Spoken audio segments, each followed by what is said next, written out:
Welcome to the Future is Borderless podcast with David Nilsson. We feature top entrepreneurs and thought leaders from around the world, those who bring a global mindset and a unique perspective to their life and business. Now, let's get started with the show.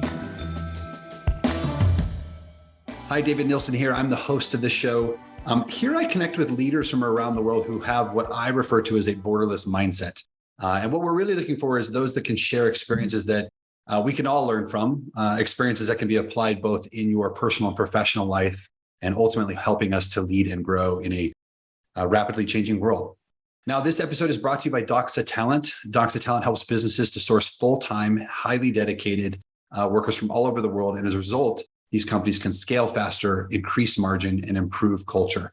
To learn more about Doxa and how they can help you leverage borderless talent within your organization, go to doxatalent.com. All right, well, for today's show, this is a little bit different than my typical show. Our guest is Amanda Knox, and Amanda is an exoneree, a journalist, a public speaker, a podcaster. She's the author of the New York Times bestselling memoir, Waiting to Be Heard. And there's also a Netflix documentary about her that was released in 2016, that's titled Amanda Knox. Amanda made international headlines while spending nearly 4 years in an Italian prison and 8 years on trial for a murder that she didn't commit. And as a result, she's become an advocate for criminal justice reform and media ethics. She also sits on the board of the Frederick Douglass Project for Justice.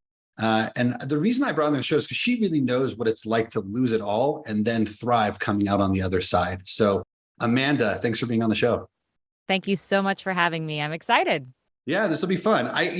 Actually, as I was just reading your bio here, I was thinking to myself, media ethics is something that you're a big advocate for. I will note that I followed your story pretty closely. I read your memoir when it first came out. I saw the documentary years back. But I will admit that it was really hard, given the media's portrayal of the story, to really understand what was going on. And as I think about it today, it seems to me that anybody can be convicted by a headline. I've noticed, especially in the last 2 or 3 or 4 years, it feels like the media is getting increasingly more bold in the way they portray events. And I think it impacts people like you, business owners, community leaders, frankly, anyone. So I'd just love to hear your thoughts. Like, what is happening and what's going on with the media today? That's a really great question. And I think it comes down to the economics of the media, really, because we're talking about an industry that depends upon absorbing people's attention and outcompeting other people who might take away the attention of those viewers. So if we're talking about an industry that depends upon eyeballs, they are going to necessarily try to be the most effective at getting eyeballs. And what is most effective at getting eyeballs is not necessarily the truth, as it turns out. The truth often is way more complicated and also way more boring than the stories that we get presented by media that are trying to garner our attention. Mm-hmm. Yeah, it's funny. I have a really good friend of mine, and often the conversation goes like this. It's hey, did you hear blank, blank, blank? And I'll say, no, I didn't hear about that. Where did you see that? Or, they'll say, well, I saw it on Google. Great. Well, what happened? And I don't know. I just read the headline. Yeah. And It's like, inevitably, we're bombarded with all these messages 24/7. All we have time for is to just scan headlines, scrolling through Facebook or what have you. And I think a lot of people, that's how they consume their news and assume that it's always accurate. Yeah, and it is unfortunate because, again, especially those headlines are written, even if the actual article itself tends to get more complicated and more nuanced, the headline itself is designed to get you to click on it. And we are habituating ourselves to a mindset like just scrolling through social media, scrolling through Twitter. We are habituated to getting our information in bite-sized portions. But of course, that leaves us really hanging on just really immediate visceral reactions to whatever it is that is being presented to us. And you're right, like we don't have time to sift through it all. We really depend upon media to be the gatekeepers of what is really in our interest. And unfortunately, that's just not the way that the system is built to work. Yeah, it's funny. And this is certainly not a political statement, but I've said this many times. I think that's where someone like Donald Trump does really well, because they're the king of those little sound bites, those headlines, and the media loves them. And then they push them out there. And whether it's right, whether it's wrong, doesn't really matter. But it's certainly the easiest way to gain attention. So, when you are advocating for media ethics, like what are you suggesting should be changed or be different? Well, it's really been a hard-won lesson for me because I've absolutely been on the wrong side of journalism. And that was before I ever had an opportunity to put my voice out there. When I was on trial, when I was imprisoned, there was constant media speculation about who I was and what I had done and what kind of person I was. And there was very, very little curiosity for genuine facts. There was very little compassion, and there was very little courage on the part of the media to go against the prevailing narrative if the facts turned out to not be what the prosecution was presenting.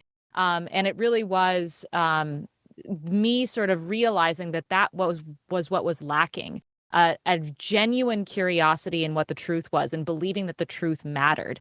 Having compassion for all the figures who find themselves at the center of these stories, because I think that's something that we really overlook, is the fact that these are real human beings, not just characters in morality plays that we get to scapegoat or pigeonhole and put into neat little boxes and say, you're the villain, you're the hero. And then having the courage to present a different point of view when the whole world might turn against you for expressing what you really believe. Or even having the courage to say, I don't know. I feel like we're also in a world where we're expected to have opinions about everything. And if we don't take a stand, then it means we're on the side of the enemy, and we're treated like that. And I think we really need to go back to a place of having the courage to be humble and saying, you know what? I don't know what the truth is in this situation because I haven't done my homework, and the truth matters. So I'm not just going to weigh in because everyone's expecting me to. Yeah, it's so funny. I've heard that a lot. That if you don't choose a side, you've chosen a side. Right. And that in this particular context does feel wrong. Now, I just realized as we were sitting here, we jumped straight into media, but there's probably a lot of people that are listening to this podcast who maybe aren't as familiar with your story. Maybe they've heard bits and pieces, ironically, the headlines, and maybe it'd be helpful just to sort of just give a little bit of context to that. So I'm going to sort of help sort of move us into this, but as I've read, you were a student in Italy there, and unfortunately, your roommate was murdered. And shortly thereafter, you and your boyfriend were accused of being part of that crime. Most people can't even understand what that must feel like. I'm just curious.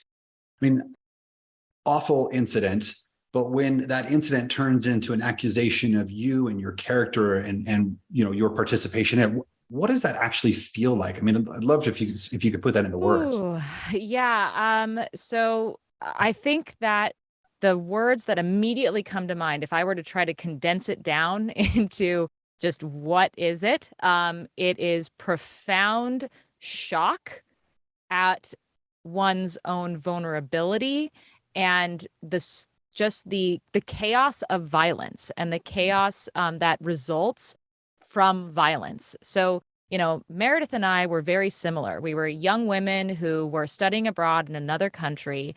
We had only been there for a few weeks. So I think a lot of people forget about that is both her and I were very, very new in this environment when our home was broken into. And just by, fluke, serendipity, whatever it was, Meredith was home and I wasn't because I had met a nice Italian boy 5 days earlier and we were having our sort of, love affair kind of situation. Like we were just totally into each other and had the biggest crushes on each other. We're having our sweet Italian romance. And Meredith was just home. Like she was just at home. It's not like, I feel like there's a lot of, especially when bad things happen to young people, there is this tendency to find fault in them, to try to say, well, if she hadn't been wearing this or she hadn't been out and about doing that, like Meredith was doing everything, quote, right. Like she was at home. She was getting ready to go to school the next day. And lo and behold, someone broke into our house and raped and murdered her. And that, just discovering that, realizing how random and horrific violence can be, and just coming home to discover that was incredibly surreal. But then on top of that, I was then put into a position of being blamed for the most insane thing, which was orchestrating a sex game turned murder because of some person's fantasy about what young women's sex lives were like. It was very much this incredible misogynist fantasy where the whore tries to dominate the virgin and for a Halloween sort of satanic sex ritual. It was outrageous, but what was shocking about it, and going back to that ethics of storytelling, ethics of media, was how compelling that story was for so many people, despite the fact that there was zero physical evidence or behavioral or witness evidence to confirm this story. It just captivated people in a way that made them not want to discount it. And that was an incredible position to be put in, because it really did, for me, feel like the truth didn't matter. Like, it didn't matter that I was innocent, and it didn't matter that there was no evidence. It was the story and the idea of a person that we can then judge and vilify and shame that people latched onto. And that's, I feel, the danger of really indulging that impulse, both in media and in the justice system, which are very intertwined. Very closely connected. Yeah. How did you, I mean, I remember, so I'll share just a brief tidbit. I owned I guess I still do, just don't currently operate it any longer. Somebody else does. But I have a financial business. And in 2008, the markets were crumbling. The real estate market had crashed. The Great Recession was on its way. We were under extreme pressure. And I felt in that time fragile at moments because, you feel so out of control with these external forces that are impacting you and the people around you. You talk a little bit about your own mental health, because, here, I mean, obviously we've already sort of given the spoiler. You were exonerated eventually, but you did spend 4 years in jail. 8 years in a trial under intense pressure. Like, even the strongest minds can really struggle. How did you maintain your own mental health during that period? Yeah, it's a good question, because I was a 20-year-old kid and I was facing a 26-year sentence for a crime that I did not commit. And I was absolutely in a very punishing environment that was incredibly limited and made me feel like I didn't matter. Like, the whole point of the prison environment was to contain me as a threat to society and to limit my potential as a human being. And so every day being treated and told like, you're a murderer, you're worthless, you don't belong in society, you have nothing good to offer. I had to counterbalance that every day by waking up and having a very genuine conversation with myself about, is this life worth living and how can I make it worth living? Because one of the sort of bittersweet realities of my experience was being totally and completely rendered helpless. I was absolutely 100% at the mercy of people who had very, very wrong ideas about me. And I had very little control over my own life. At the same time, it brought into sharp awareness those things that I did have control over that no one could take away. And that was my mind and my ability to manage my emotions in the present moment. It made me very present. So if tomorrow and the next day and the next day is too much to think about, if I don't need to think about those things tomorrow, right now I need to focus on today. Today, how am I going to make my life worth living? And I know how to do that. I can do that. I can write a letter to my mom. I can help the prisoner who is living in the cell with me who doesn't know how to read and write. I can do a bunch of sit-ups and beat my record. Like, there are ways that you can, in the moment, humble yourself to the fact that, like, you may not have control over the whims of all of these external forces that could be incredibly overwhelming and absolutely could take that vision of yourself that you want, that you feel like you should have, and that can completely go away. But at the same time, you can still imagine a version of yourself and a version of your life that lives up to your principles and that you can live with integrity. That ultimately is what life is all about. And so finding those moments to really honestly engage with what is happening around you, the world that you're in, and imagining your place in it that lives up to your potential. Yeah. Wow. That's interesting that even in the midst of, sitting in a cell, basically, that values and principles were what you leaned on. I think we do that all the time in the business environment. We say, look, go back to the values and the principles that you stand for. And that's how you need to approach these things. But I love the idea of just being present and understanding what you can control and what you can't control, because it's so easy to start to fantasize about what's going to happen. I think that's actually really great feedback. What it made me think of something though, and I'm going to get the quote wrong, so please feel free to correct me. But for background, your original conviction occurred, and then you guys appealed, right? And as we see in the documentary, then you have some objective forensic professionals that sort of review the evidence in the case, and they say, well, look, it was chaos at the scene of the crime. Clearly, there was contamination, and you are at that point. Then the appeals court overturns the conviction. But I remember in your documentary, the gentleman, and I can't remember his name, the person who was the chief police, I think that was in there. I can't remember his name. He since got promoted. The prosecutor. Yeah. Giuliano Mignini. Mm-hmm. Okay. So that's the prosecutor. Great. Sorry. Yeah. He said something though that really struck me as odd. He said something to the effect of, all proof has some uncertainty to it. And I remember seeing that and thinking to myself, I thought proof might be more synonymous with fact. How do you even start to process that? Yeah. And it's interesting because this is also a sort of quirk of the Italian language, where the word prova can mean proof or it can mean clue. And so what he was talking about is, as you piece together all of the facts, you can derive from those facts a solution or an answer to the question, like who killed Meredith Kercher.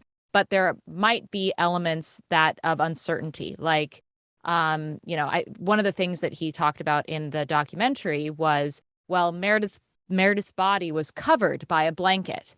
And in his mind, it is a fact that only a woman would cover another woman's body with a blanket. Therefore, a woman is involved in the crime.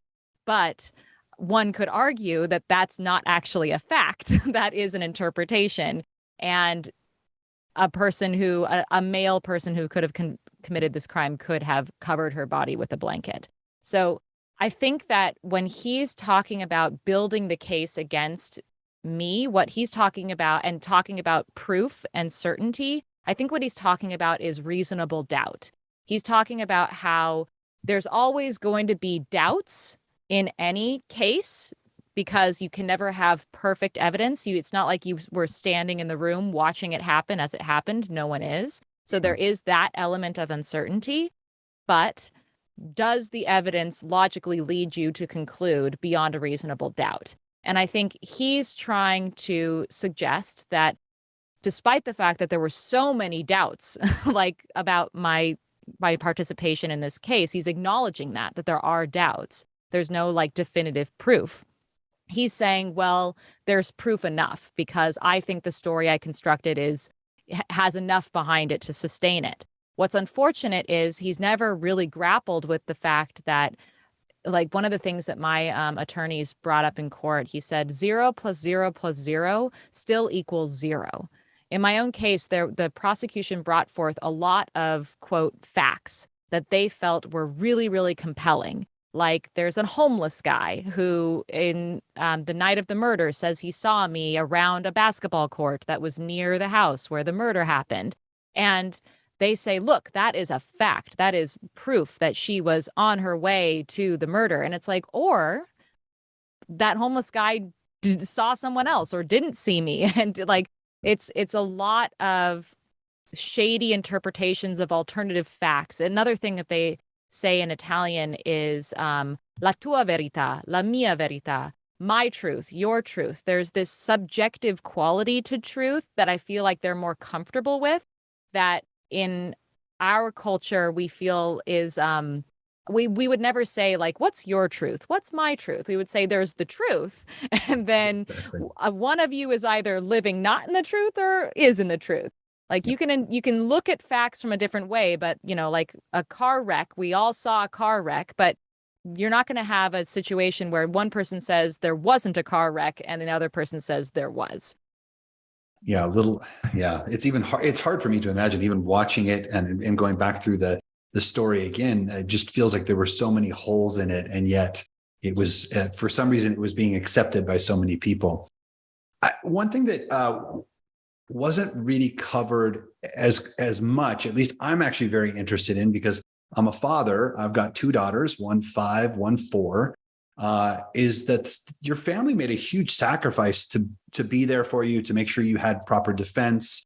That had to have been really hard, both emotionally and financially. And I think about like what I wouldn't do for my kids, and I can't come up with anything.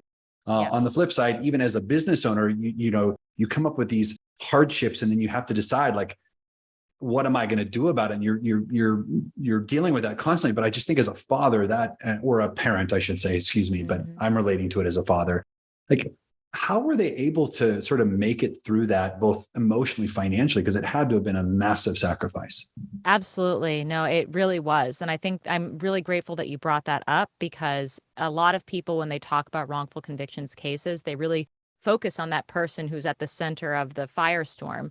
But really, the impact of a wrongful conviction ripples outwards in a tsunami against the people who care about that human being and that network and that community. My family, again, going back to their core values, they find themselves in a crisis and they go, what's more important, my daughter or my retirement? My daughter or my house? My daughter or the fact that I have to constantly answer to a million journalists who are going to be putting me through all these crazy interviews and talking to me like my daughter's a murderer? Like, at the end of the day, they ultimately were about freeing me, proving my innocence, and bringing me back home no matter what.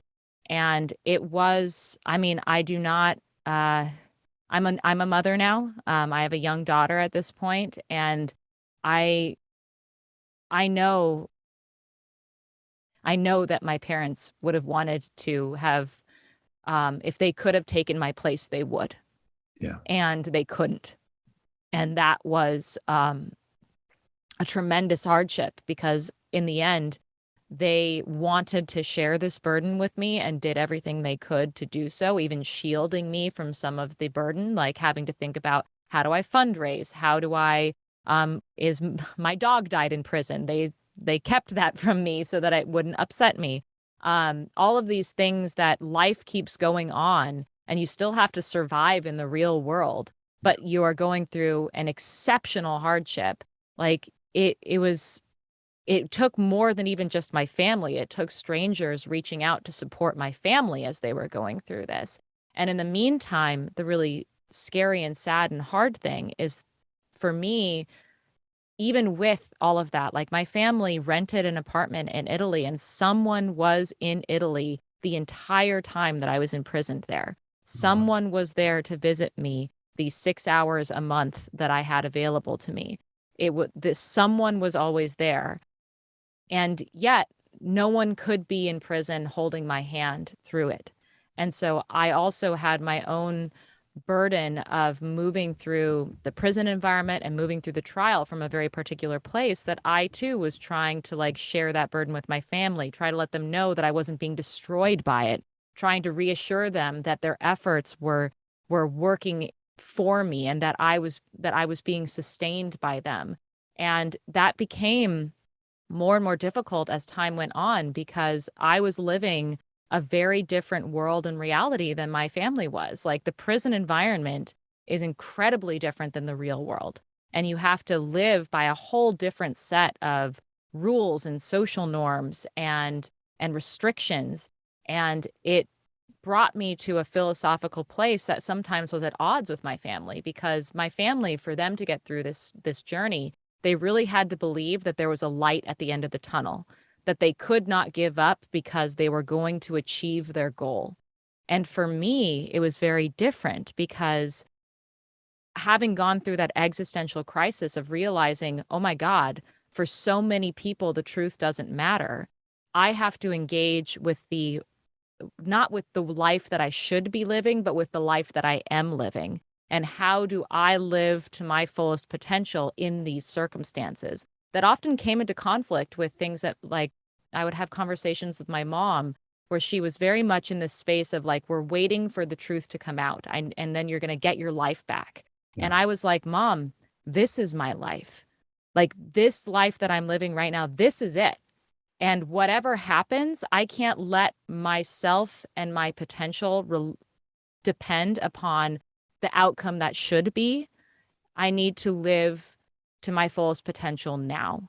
Yeah. And my mom often felt like that was a sort of defeatist attitude, but I felt like it took a little bit of both. An acknowledgement that this is the reality, and this is how, and I still can live to my fullest potential in this reality and still strive to achieve the end that should be, because you know, living to your fullest potential now also means that you're living for a future that you can envision. Yeah, I was going to say, I mean, don't you think to some degree that was the way that one of the ways that maybe you sort of protected your own mental health in that situation was not to let yourself set yourself up for such severe disappointment potentially? Mm-hmm. Yeah. Absolutely. Yeah. I think that it's really important to like have your goals in mind as possibilities that you can strive for, but don't count on them as if like your whole entire world and identity depends on them. Yeah. Yeah. I really appreciate you sharing that. It's funny because the times before that I had really read the book and watched the documentary, I had not yet become a father. And this time around, when I watched the documentary again, I like the vantage point had shifted for me. So I wanted to ask about that. But one thing that actually you said at the end of the documentary, which it resonated, because today I think entrepreneurs, business leaders struggle with this, is that you said at the very end, you said, I think people love monsters. And so when they get a chance, they want to see them. It's almost like we have this, we get some sort of like weird enjoyment out of seeing people struggle. My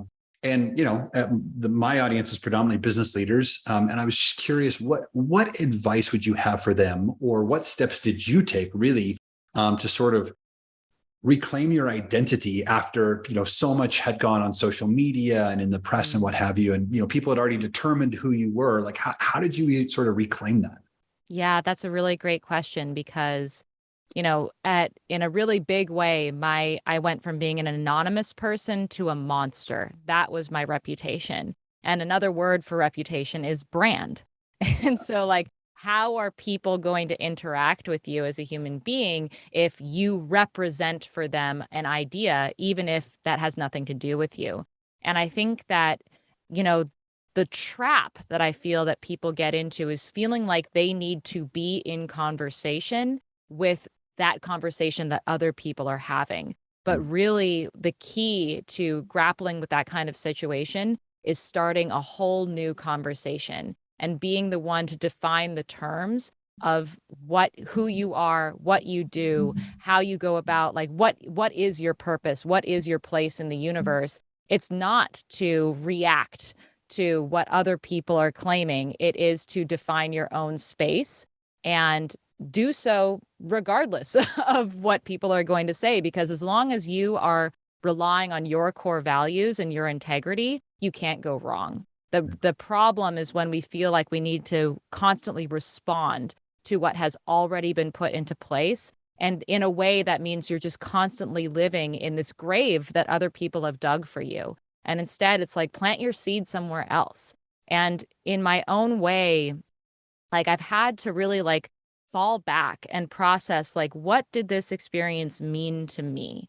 I'm not going to live in a world where I have to be in conversation with tabloid journalists who are in endless desire for foxy noxy content. Like, that's not the world I live in, and I don't have to live in that world. Like, I can also direct my attention to what is the good that I can do given my past history, and move in that space. So that's, what I do today is I have a podcast called Labyrinths, and it's not strictly true crime related, right? Like, if I was living in a kind of reactionary world, I would recognize that the first thing that people ever heard of me was having to do with a true crime scandal. And so I would live perpetually in a true crime space. Instead, what I've done is I've said, look, I'm just a regular person who wasn't even into true crime. Like, I'm not one of those like people who were reading mystery novels before all of this happened. Like, that's not me. The person I am is somebody who is genuinely curious about other human beings and about how things happen in the world. I have compassion for people who find themselves at the center of these stories. And I honestly have been up against a lot more scary things than expressing my mind. So I just do so.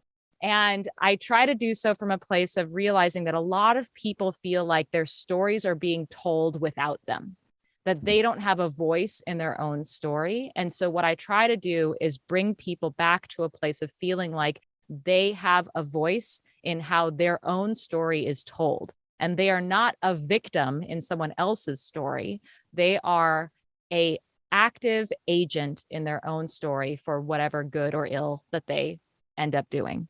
Yeah, I love that. I think the idea of taking an active part in, sharing who you want to be with the world or who you are with the world versus just responding to what the world is saying about you. I mean, it is hard to shut down though. I mean, between my businesses, I've had plenty of bad reviews from former employees or what have you. And, you care because you want to get better and make sure that if that had impacted somebody, you want to make sure that you're having those introspective moments. But the reality is you can't please everyone. And so you have to sort of like put your feet down and say, this is who we are and who we're going to be and how we're going to act and, continue to move forward.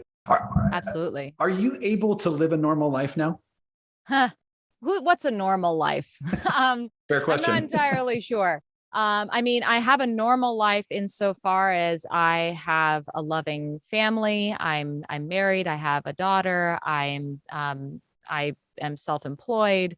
But I don't have that same sense. I don't have anonymity. If normal life is I get to be an anonymous person as I navigate the world, then no, I don't have that. But I think we're entering into a world where each one of us is becoming less and less anonymous. And at any point, you can be turned into an object of public interest out of nowhere, really. So I think that I am a little bit just ahead of where we're all headed, which is you can just be an anonymous person until one day you are absolutely not.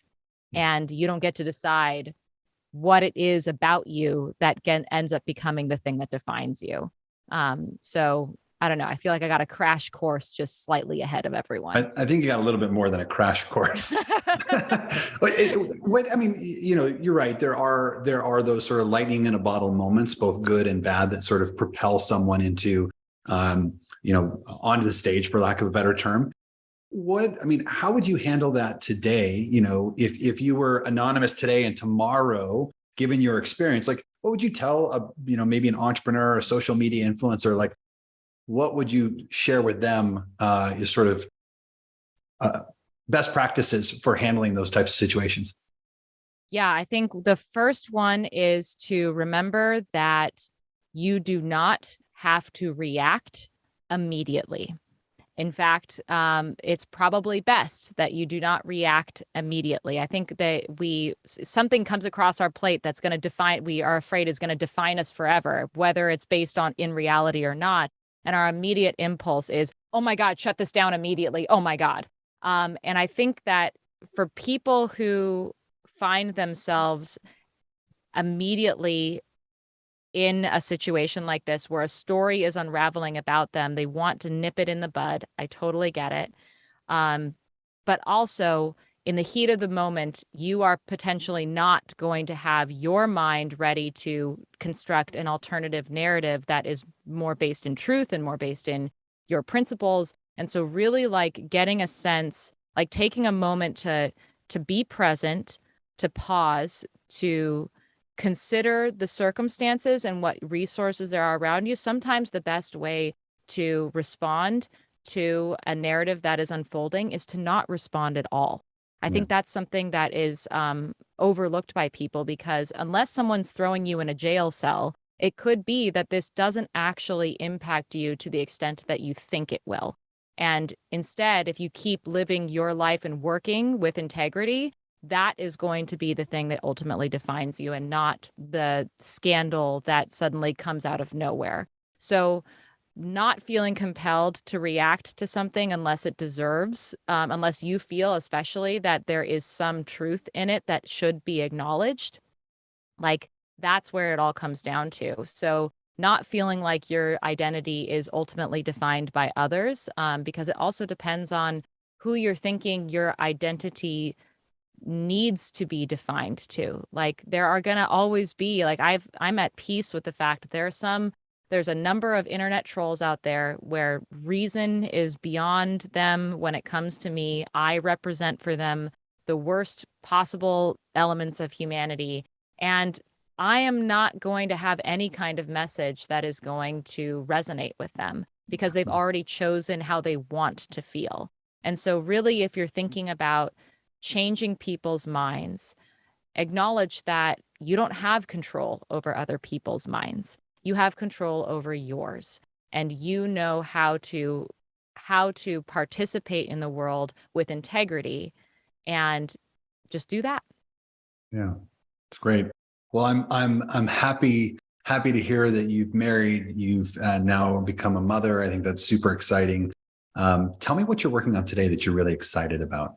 Well, I have my podcast, Labyrinths, which I make with my husband, and it's a ton of fun. The idea is we interview people about the time that they felt the most lost and how they got out of it and what they learned from it, which obviously deeply resonates with my experience, but also is something that everyone goes through at some point or another in their life. So continuing that, having that continuous learning, open-minded space is something that I really enjoy, and giving people an opportunity to find their voice is something I'm very, very excited about.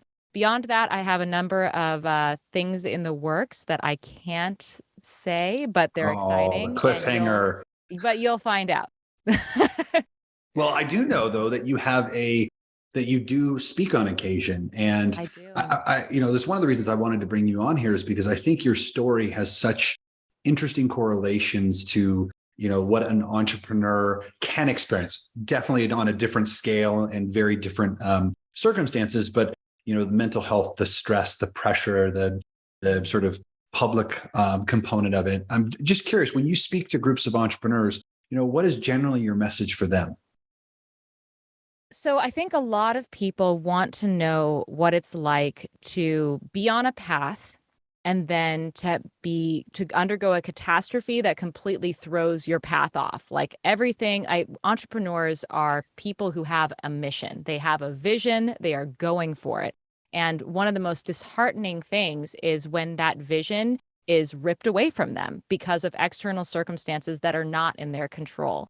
And one of the things that I have learned from my experience is, yeah, you know what? I had a vision for myself in my life that is not what it turned out to be. But I am still the thing that I set out to be, and I've been able to manifest my mission under a new set of circumstances. And if anything, I feel like my mission and my ability to fulfill that mission is stronger now because of the pressure and the stress that I had been put through in the process of trying to reach that goal. One of the things that I try to convey is, when I initially went to Italy, my goal was to become a translator. I wanted to be the bridge between people who could not understand each other because of language. And I did not become a translator of language. Yeah. I became a translator of experience. I am still doing the thing that I ultimately wanted to be, which was a bridge. I wanted to be a bridge, and now I'm a bridge between people who are in completely opposite circumstances, or normal people and people who have been through extreme circumstances, who can't see each other, who can't communicate, who don't understand. And I can be the bridge for those people to understand each other. It's really extremely fulfilling. And I feel like, if anything, I feel more purpose than ever because I went through something that really took me off my path. Yeah, I think it's an amazing example that sometimes things don't end up the way we thought. One of my mentors early on told me, once you write a business plan, it's wrong. And how you adapt from there really defines who you are. And I think your story is just an outstanding illustration of that. We've been talking to Amanda Knox, and if you've not read her book, Waiting to Be Heard, or seen the Netflix documentary Amanda Knox, please check them out. And obviously, Labyrinth, the podcast, please take a look at that. But Amanda, if people want to learn more about you, where can they go? They can go to knoxrobinson.com. That's where you can find all of my work. Or if you're a social media butterfly, I'm on Twitter at Amanda Knox and on Instagram at AmamaKnox. Awesome. And we'll put those in the show notes as well for everyone. Amanda, thank you so much for being here today. Thank you so much for having me. Thank you for listening to the Future is Borderless podcast with David Nilsson. Be sure to click subscribe to future episodes so you can hear from more top entrepreneurs and thought leaders. And we'll see you again next time.